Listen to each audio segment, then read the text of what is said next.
talaabooyin ku habboon inaad samayso bisha soonka. Assalaamu calaykum waraxmatullaahi tacaala wabarakaatu. kulanti wacan oo wanaagsan.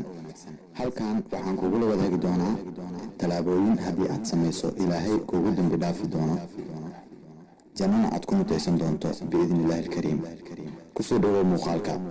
sidaan ognahayba bisha soonka ah waa bisha 9aad ee hijriga, halka ay muslimiinta laazimayaan in ay bishaan soomaan, sidoo kale ay wadaadaystaan una dhowaadaan eebbaweyne.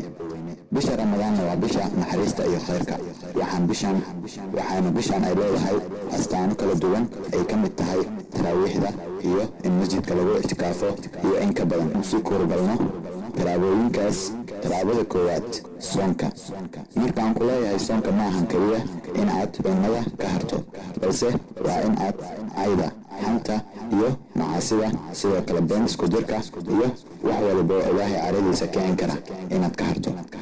haddii aan usii gudbo talaabada labaad, akhrinta qur-aanka ama badinta inaad akhriso qur-aanka. ilaahay acmaasha uu ugu jecel yahay ayay ka mid tahay, halka uu ilaahay xaraf waliba ee aad akhrisaay uu kuugu bedelayo 10 darajo ama xasanaad. qofku alla weyne la doonana wuu laba laabaa ama wuu laba jibaaraa. talaabada saddexaad, badinta salaadaha waajibka markii laga soo tago. idan waa waajib in aad ogto, sidoo kale inaad masaajidka ogto ayaa ugu fadli badan. markii laga soo gudbo waxaa jira sunnooyin, ama waxaa lagaga baahan yahay inaad sunnooyinka inaad badiso, gaar ahaan salaada taraawiixda, weliba inaad jamaacada ku ogto ama jamaacad la dukato. talaabada afaraad ahna xiriirinta qaraabada. caadooyinka bishan waxaa ka mid ah ina la isdhaafsado booqashada dadka asxaabta ahi iyo dadka isjecel.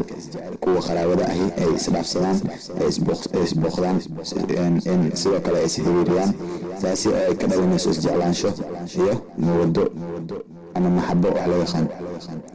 talaabada shanaad ahna talaabada ugu dambeysa, sadaqada waxa ay ka mid tahay waxyaabaha ugu wacan ee bishan la sameeyo, waxayna kaaga baxaysaa lacag ama cunto.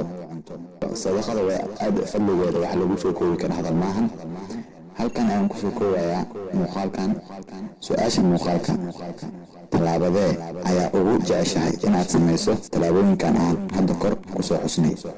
noogu sheeg qaybta commentiga. fadlan haddii aad muuqaalka ka faa'iiday, like saar, sidoo kale noogu soo biir adigoo subscribe dhahayo channelka. waa inoo muuqaal dambe. wassalaamu calaykum waraxmatullaahi tacaala wabarakaatu.